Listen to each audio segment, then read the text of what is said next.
Mais um dia de reunião para nós, Bruno e Yara, tudo certo aí, né? Tudo.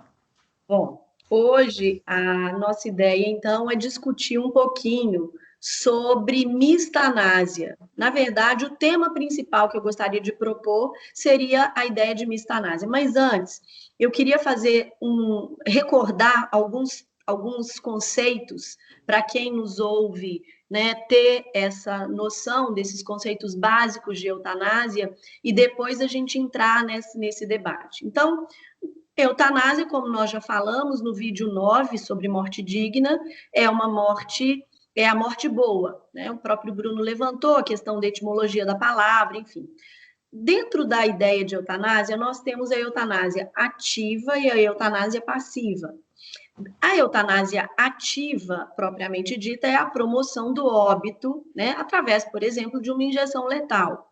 A eutanásia ativa também pode ser ativa e indireta.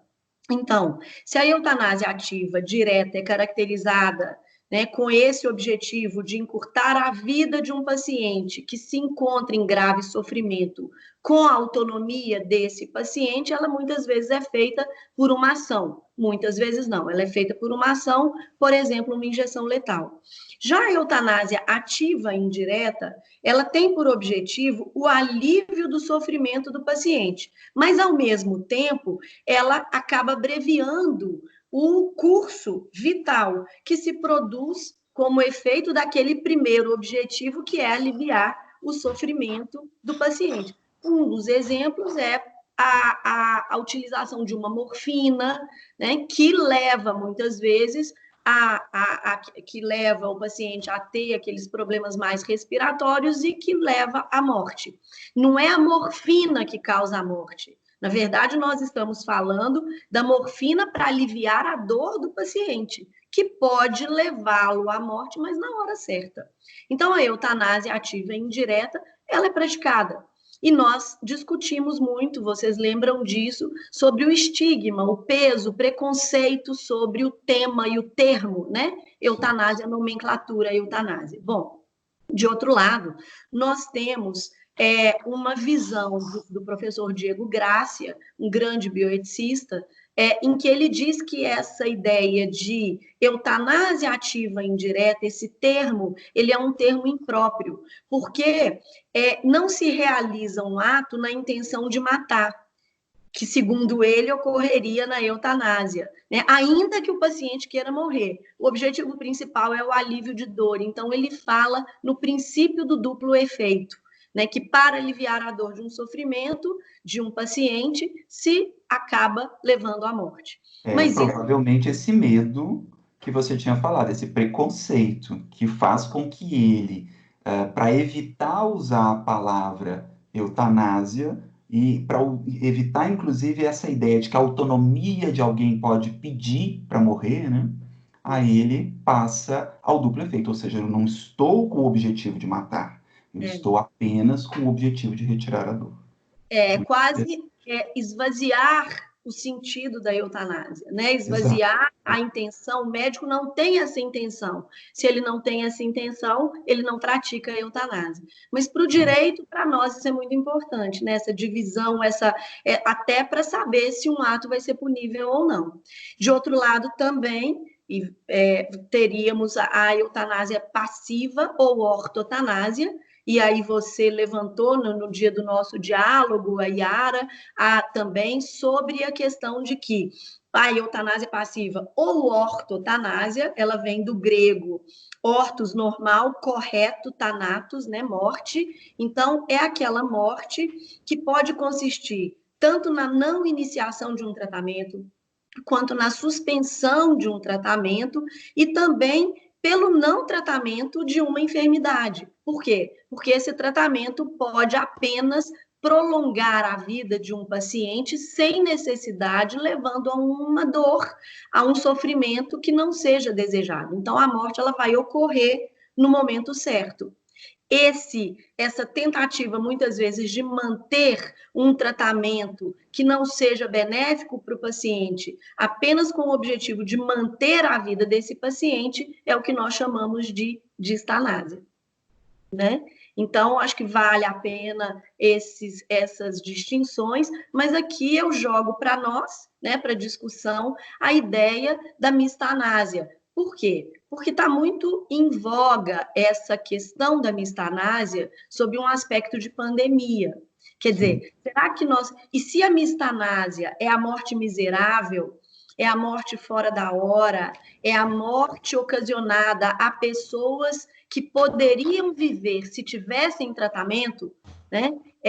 Será que hoje nós podemos falar em mistanásia? E aí eu jogo para os dois a seguinte questão: olha, ordinariamente nós temos um histórico de um cuidado muito ruim, muito deficitário de saúde.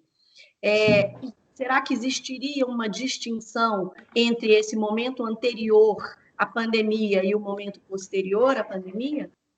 Perfeito. Eu acho que há muita Com diferença, certeza. porque quando a gente vai até mesmo na bioética, há aquela diferença entre as situações persistentes e as situações emergentes, né? Porque nós temos problemas persistentes sociais que acabam redundando também no próprio tratamento de saúde que o Estado oferece a todos. Então, a questão mesmo da violência, da desigualdade, da falta de acesso a direitos fundamentais, a alimentação saudável, a subnutrição, tratamento de esgoto com uma série de doenças que isso acarreta, né? E inclusive um índice de mortalidade infantil muito mais alto do que deveria para um país que já tem um certo desenvolvimento econômico como o Brasil. Tudo isso é um contexto de situações persistentes e que acabam fazendo com que essa prestação de serviço de saúde do Estado muitas vezes seja precária em determinadas situações, em determinadas circunstâncias, mas porque ela está inserida num contexto maior, num contexto de ausência de infraestrutura. Mas agora a gente tem uma situação emergente, né? A gente vê a pandemia como uma situação nova que agrava aquelas situações persistentes e que realmente faz levantar essa dúvida.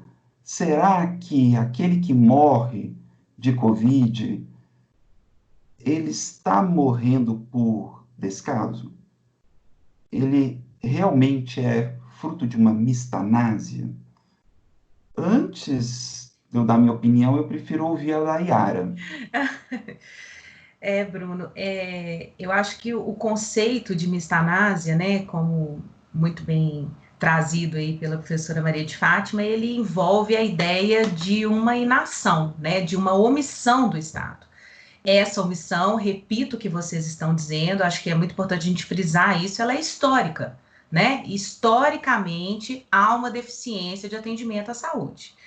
Acontece que, no momento, não só aqui no Brasil, mas também aqui no Brasil, nós estamos verificando um movimento de ação, né, dos governantes em suas esferas, né, de buscar a construção de hospitais de campanha, de aparelhamento dos hospitais, tanto público quanto privados, para atender o excesso, né, de demanda diante da pandemia. Agora, se isso é suficiente ou não, eu acho que fica em segundo plano. Em primeiro plano, o que a gente observa é que há uma ação. E se há essa ação, a princípio, nós afastaríamos o conceito de mistanásia. Isso não significa que a gente não possa, né, num caso concreto, a gente pode discutir esses casos concretos aqui, certo? Verificar a possibilidade da mistanásia. Isso que eu queria até levantar para vocês também, porque a ideia da ação nos remete a tudo isso que você disse, Yara. Por outro lado, eu fico pensando assim, então, num primeiro momento, eu também tendo a concordar, antes da opinião e aí da fala do Bruno, né, para a gente ouvir.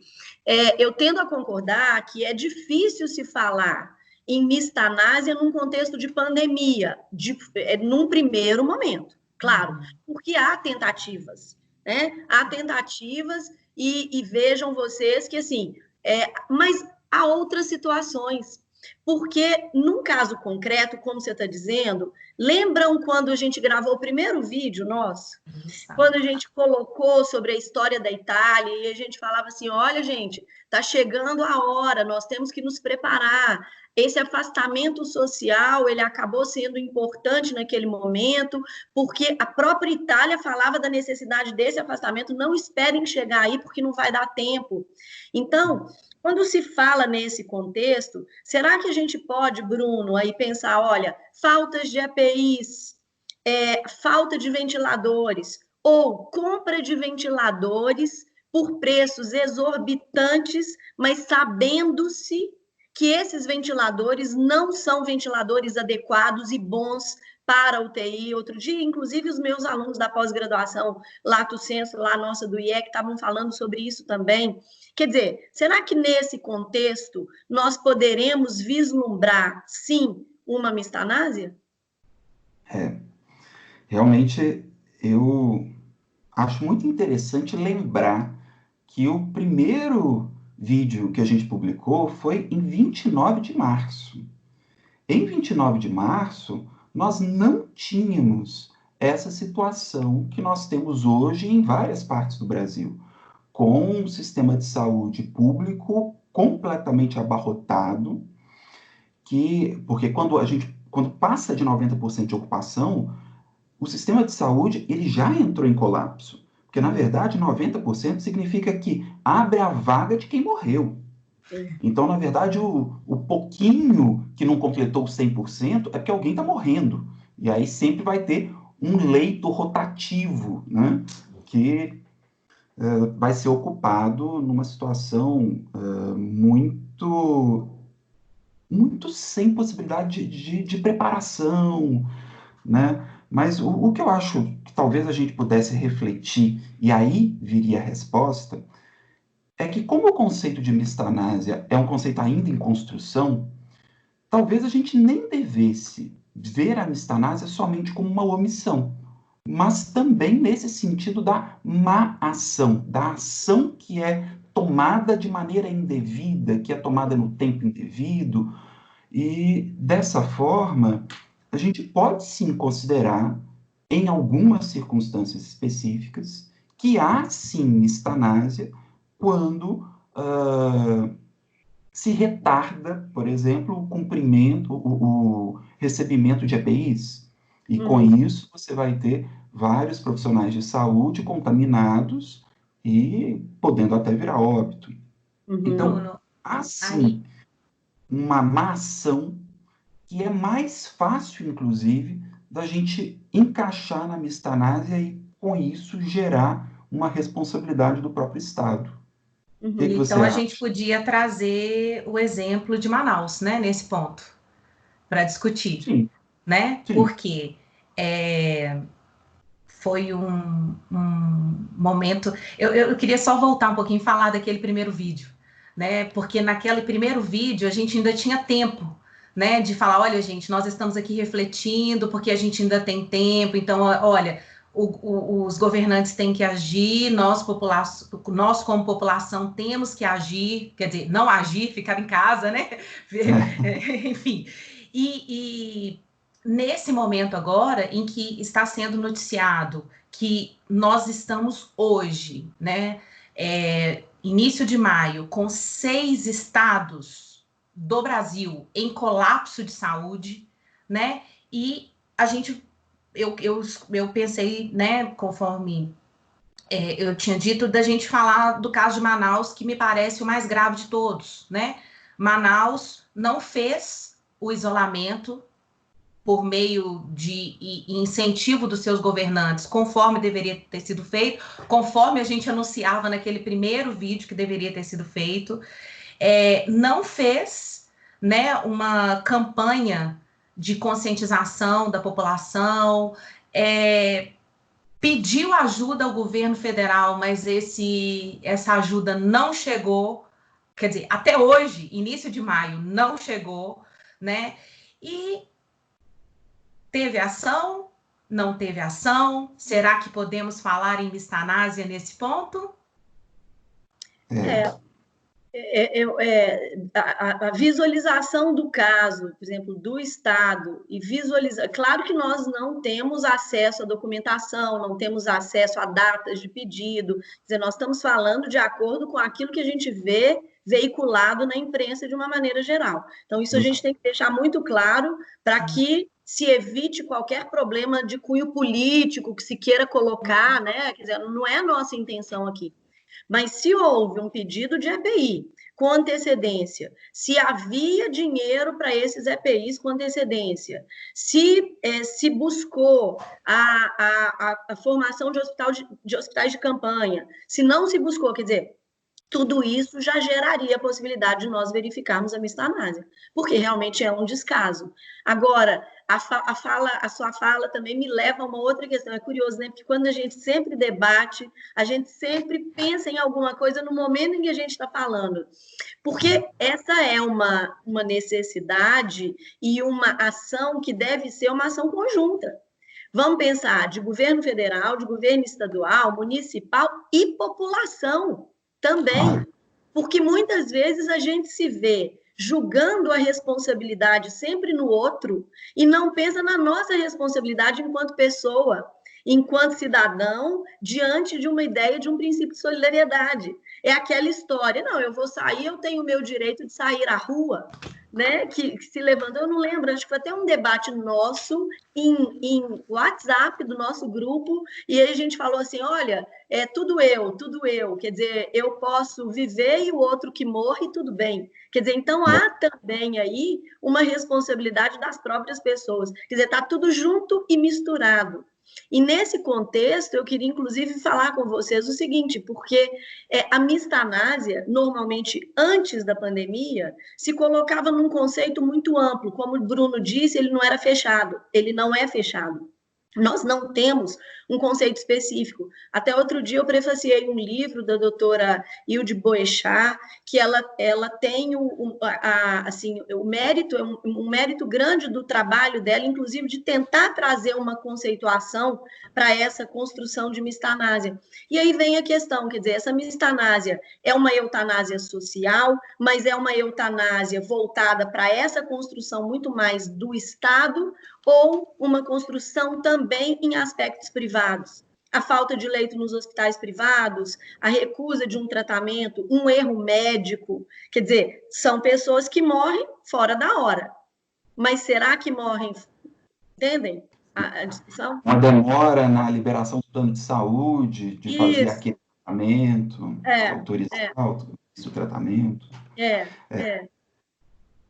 aí a gente poderia pensar, inclusive, em qual seria a consequência da mistanásia. Ah, sim. Ah, boa. Isso aí. Ou seja, juridicamente, o que nós podemos fazer diante de uma situação de mistanásia? Será que há realmente uma responsabilidade civil, uma responsabilidade administrativa, uma responsabilidade penal? Porque a penal é a que eu acho que é mais complicada mesmo da gente vislumbrar. Porque seria, no máximo, como um crime de responsabilidade, né? E é difícil aí a gente caracterizar. Mas dentro da responsabilidade civil do Estado, realmente, eu acho que é possível, sim, essa caracterização. Principalmente se conseguir esses dados de forma mais precisa, que a Fatinha falou, de conseguir a data dos pedidos, né? Porque a partir disso, você consegue mesmo demonstrar o descaso, ou a ação que é tomada de forma indevida, né? Porque fora disso, cai em caso fortuito e força maior, né? Que aí a gente volta naquela nossa ideia de regra, né? Isso. E aí eu acho que o que caracteriza mais facilmente é exatamente a presença dos EPIs. Porque os EPIs são obrigações já existentes, é o corpo de profissionais de saúde que a gente já conhece, não sofreu um aumento enorme, muito ao contrário, até a gente não teve o aumento que deveria ter de profissionais de saúde. E era algo absolutamente previsível, porque esse problema de EPIs já foi vivenciado lá fora, e nós sabíamos. E nós só tomamos providências em relação aos EPIs depois que a coisa começou a se instalar no Brasil. Eu acho que esse é um dos pontos mais frágeis. Agora, em relação a leitos, exige-se uma estrutura maior, né? Então, realmente é algo mais demorado, é algo mais complicado. Há, inclusive, uma falta de criatividade inicial de como se buscar alternativas para a produção de EPIs. Porque a maior parte dos produtores de EPIs está totalmente fora do Brasil, né? Mas na China, em especial, né? Na Eu China, não em queria especial. falar na China, mas a Yara já falou na China, né? Na China mesmo. E a gente precisava mesmo ter essa alternativa. Isso já tinha que ter sido pensado antes. Por que a gente ficou esperando até março para começar a pensar nisso? Esperou chegar, né? Esperou que a Covid realmente chegasse ao Brasil para que fosse pensadas alternativas, né? Vocês levantaram, a Yara levantou essa questão de Manaus, que realmente é importante, né? O Bruno aí levantou os aspectos específicos, né, de quais seriam os vetores ali para se, inclusive, pensar na responsabilidade do Estado, na responsabilidade civil do Estado, né? E aqui, só para a gente, antes da gente terminar, mas na fala de vocês que me veio, né, quando a gente fala, falta dos ventiladores, dos EPIs, de tudo mais, e há coisas que realmente caem naquilo que é do mundo da vida mesmo, né? Porque nós estamos diante hoje de falta de profissionais. E aí e aí vem de uma formação, que é aquilo que vocês falaram lá atrás, dessa formação histórica e etc. Quer dizer, de falta de técnicos de enfermagem, porque muitas vezes não há valorização.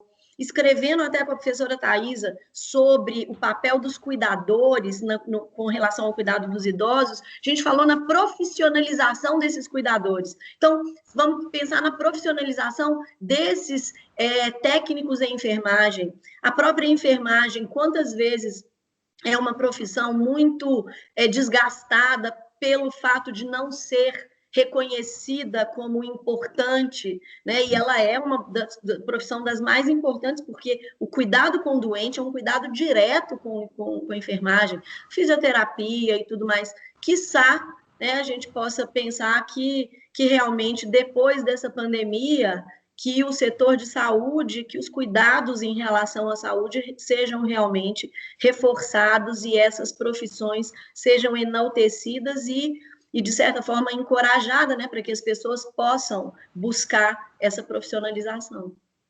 Eu vislumbrei nitidamente que nós fizemos com o conceito de mistanásia nesse vídeo algo muito parecido com o que fizemos com o conceito de vulnerabilidade no vídeo 11, né? No vídeo anterior a esse, quando conversamos com a professora Ana Tereza.